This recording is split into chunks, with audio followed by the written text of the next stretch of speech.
The study of economics is the study of scarcity. Why would I study scarcity? I want to study abundance. Yeah.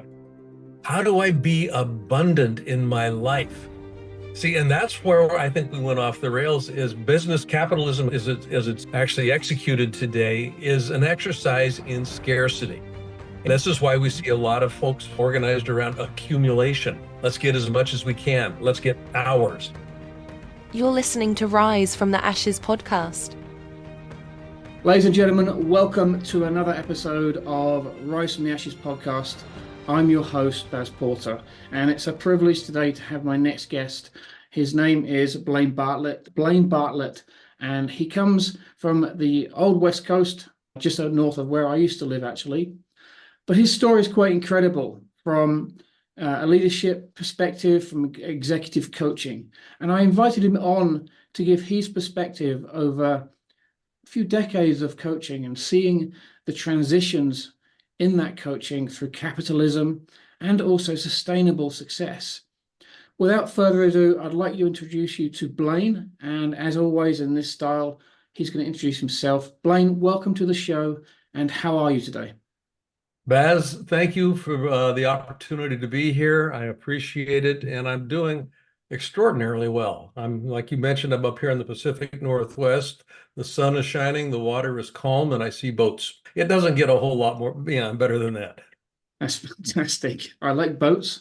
So how long have you been in the business? And tell the audience what you specifically do. The business itself. I started my company in but I was in the business for a good decade and a half prior to that, working with another consultancy and that sort of thing. Yeah. So I've been doing this for 40 years. We're coming up on the 40th year anniversary of the company. So I've been I've been playing at this game for a long time. A lot longer than I have, I can assure you. I'm having a good time with it. That's the main thing. If we stopped having a good time, it wouldn't be worth doing. So how did you get into the business? You said you were doing it a decade beforehand, and then the transition into actual one-on-one coaching or group coaching. What made the switch? What was your transition? The backstory in the 1970s, early 1970s, I got involved in what was literally the beginning of the human potential movement in the U.S. This saw the rise of a number of different human potential training companies, born out of Stanford Research Institute, the SRI link there, and Tavistock in the UK. But out of that came Werner Erhard's EST, the LifeSpring organization, Stuart Emery's Actualization Group. There were a number of different firms that kind of were brought up. And I got involved with one of them and ended up becoming a senior executive and player. I ran one of the divisions, trained all of their programs, developed training programs for them. Didn't have necessarily a background in that. My educational background, university, was marketing. I went to school at the University of Oregon, went overseas and studied at the Netherlands International School of Business, Nijrode, and just outside of Amsterdam. And nothing in my formal education actually set me up for this human potential journey. But I was intrigued, absolutely intrigued with literally the potential that human beings have to excel and to create incredible outcomes for themselves in this world. So that was the genesis of it. And I spent about 5.5 years, almost about 5.5 years working, for that firm, and then went out and said, basically, it was as a consequence of saying, where do people spend most of their time? Well, they don't spend most of their time in a seminar room. They spend most of their time at work. And most of that work experience, in my experience, was relatively toxic to the human spirit. If you just think about it in terms of the consequence of the Industrial Revolution, we needed to standardize a lot of things. And what ended up occurring were people began to cogs in a big industrial wheel, and they were interchangeable cogs in that big industrial wheel, which led to the toxicity. Do what I say, I'm the boss. Don't ask questions. Here's your job. All of those sorts of things. And I knew that there was a different way to do it. I didn't have any idea what that different way was, but there was something inside that said there's got to be a different solution to how we're actually doing this thing that we call work. And that was really how I got into it. And it was literally a portage process of taking the human development, the human potential context and structure and concepts and looking for how do they fit in a organizational, particularly a business organizational domain. And we were actually pretty successful at it. Long story short, I've ended up building a career out of that. The main thing is you sustained it. But there's a couple of aspects I like about what you do. One of them is the capitalism and bringing that into the environment in a very organic way, but I believe in your world, a very neutral way to actually teach it in a congruent environment for your belief system. The other thing is you've managed to do what a lot of coaches and people in this industry are struggling to do or very challenging to do, and that's actually building a spiritual discipline into the foundation of your company and then in teaching it in a way so that people can understand it.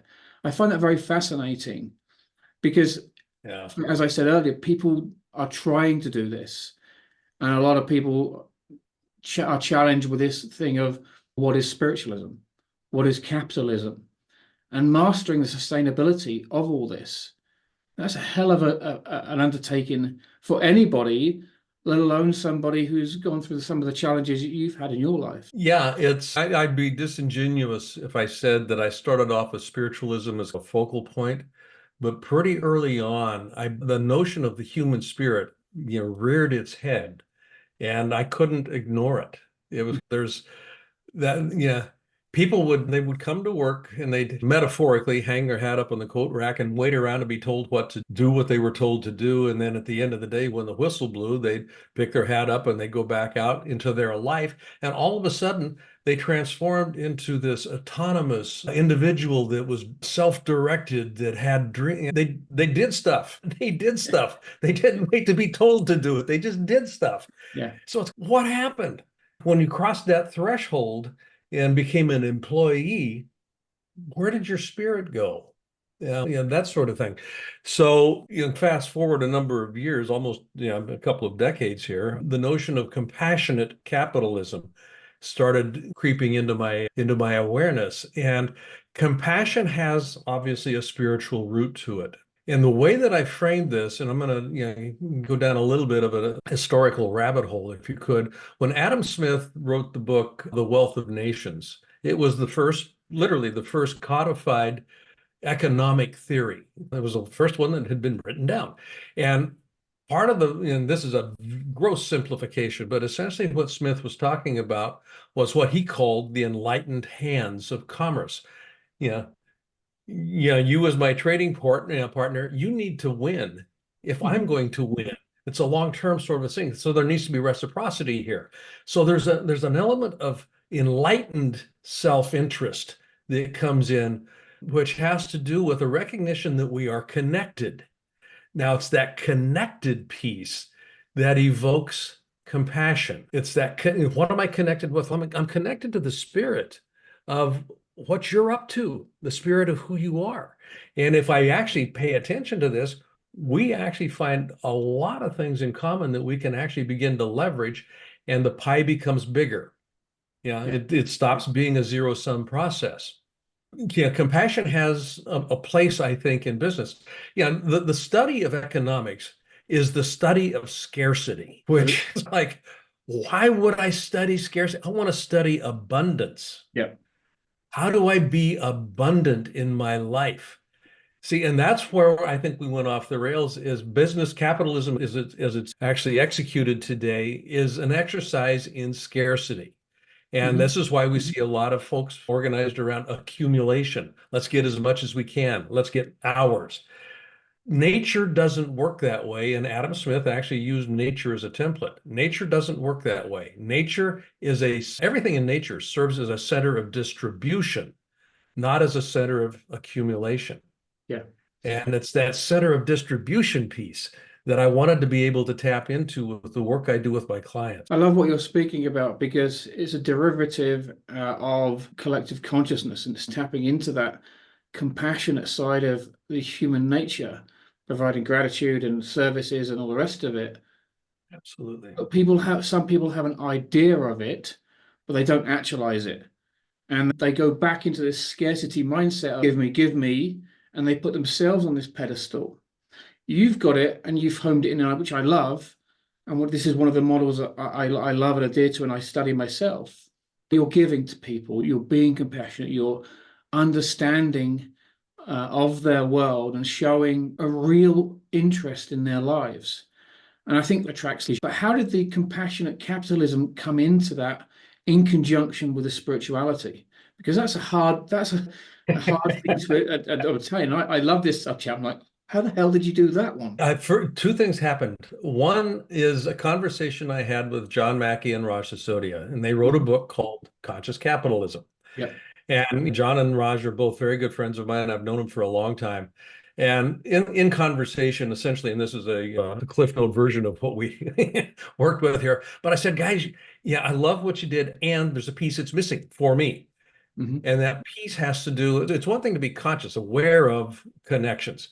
It's another thing to find ways to behave in a manner that says, I'm connected. That behavioral analog was what was interesting. And that's where compassion comes in. Compassion is a behavior. It's not an attitude. Compassion is actually a behavior that's predicated on connection, on a recognition of connection. So again, connection to what? Obviously, connection to my supplier, my vendor, my customer, that sort of thing. But even deeper, connection to the spirit that informs why they are who they are. All of that stuff comes into play.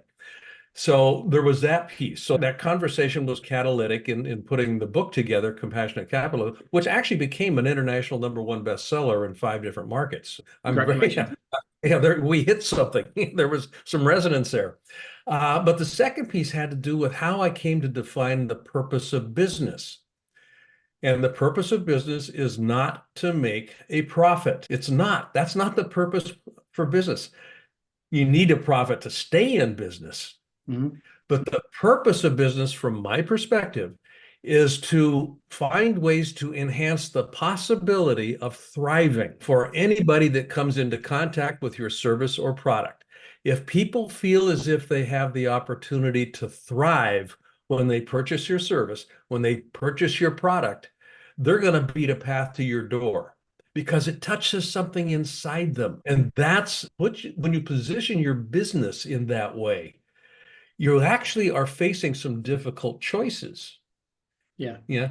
You literally can't make a business decision long term just for the sake of the business. You have to be doing decision making as a leader in service of what's the purpose of the business? Enhance the possibility of thriving.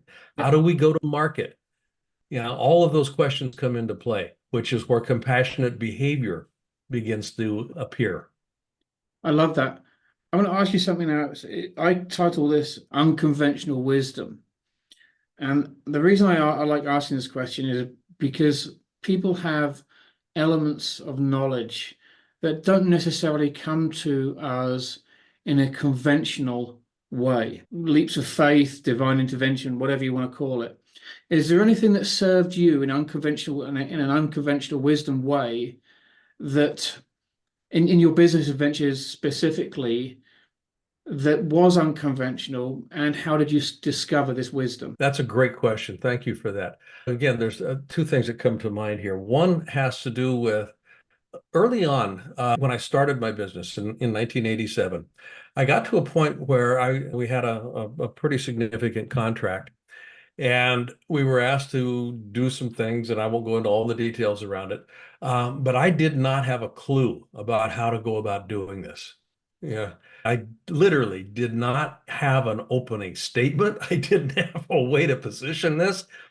And I've been meditating since the 19th. And so what I did was I just said, okay, stop. I'm just going to sit back and breathe for a minute rather than stress about this. I didn't meditate.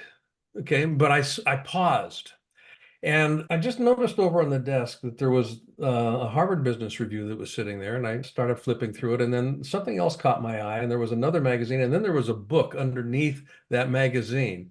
And I started flipping through it, and all of this was just, I'm just breathing. And in that moment, there was the passage, literally, that literally leapt out of the book. And it was like Archimedes going, Eureka, jumping out of the bathtub. It's kind of, oh, that's it. And I've never forgotten that. And it was the catalyst for what ended up becoming a very successful project for us. But that willingness to just stop, sit back, and go, it's the answer's already here. I just haven't arrived yet. That little meme has served me very well. The answer's here. I just haven't arrived. So I'm just going to quiet myself. I'm not going to go looking for it. It's already here. So I'm just going to make space for it to appear. Yeah. It has never failed me. I think that's 40 years. It's never failed me. That's a huge distinction within the economics of what you're teaching, because people go and chase things all the time. And they're chasing themselves, essentially. When I start to chase something, the honest to God, when I start, it's out there. Mm-hmm. If I'm chasing something, the implicit message to the universe is I don't have it.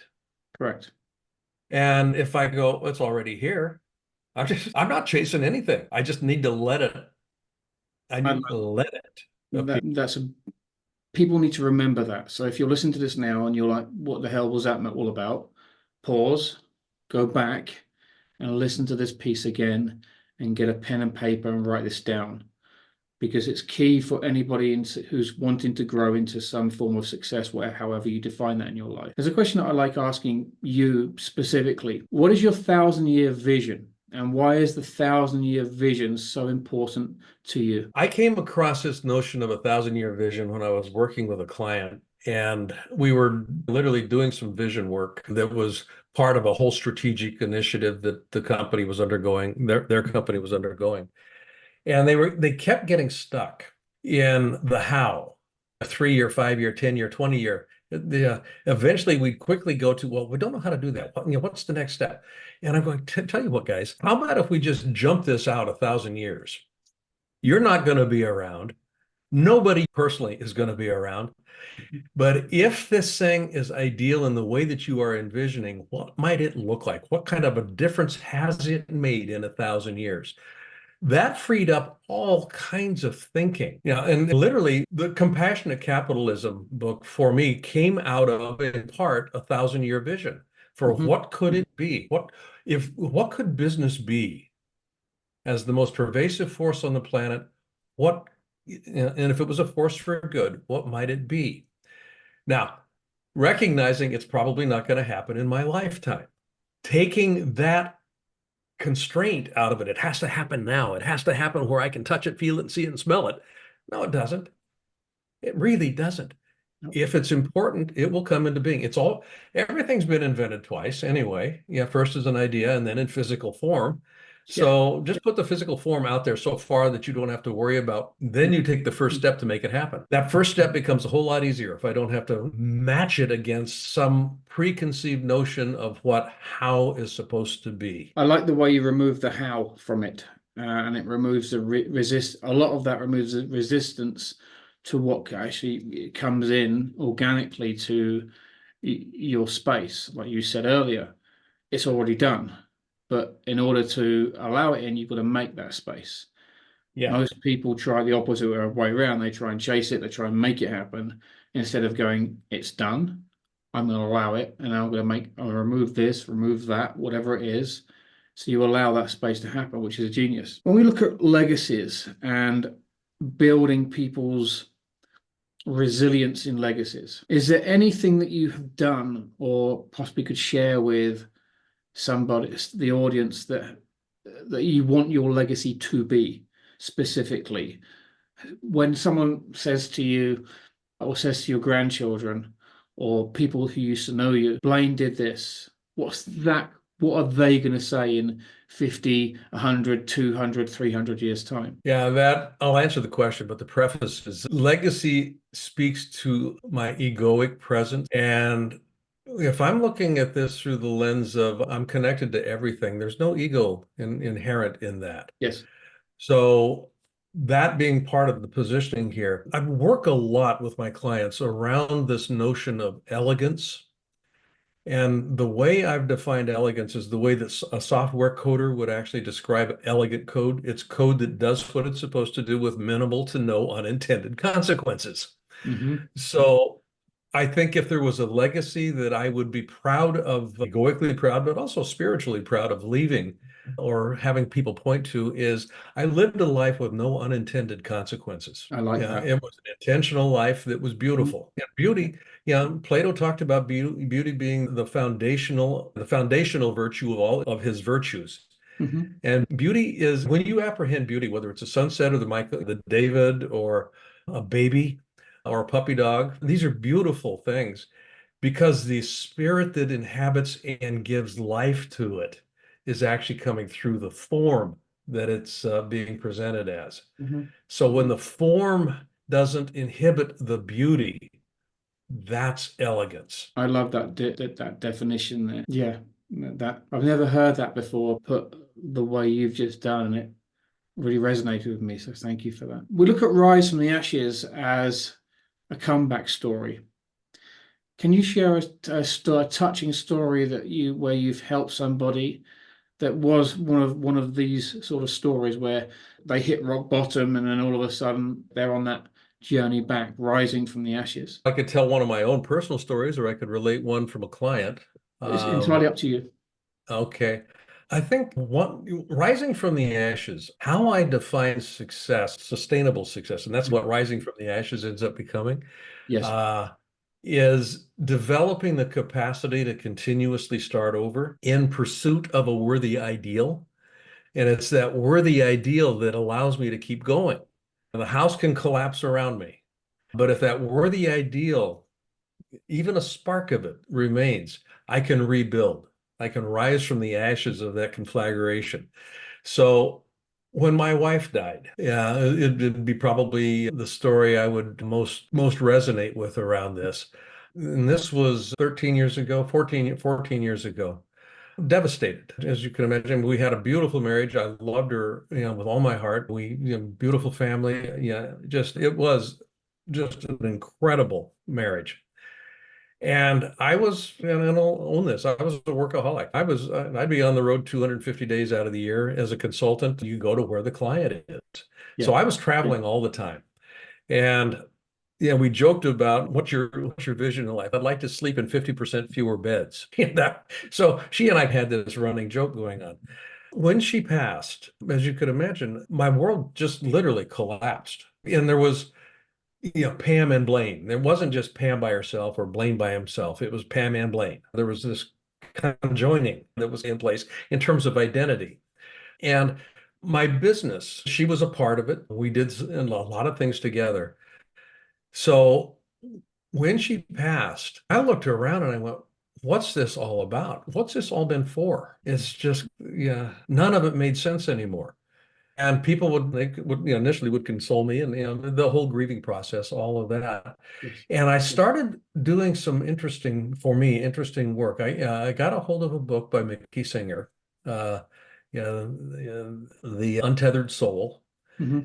and spent some time just reading that. Just I went quiet.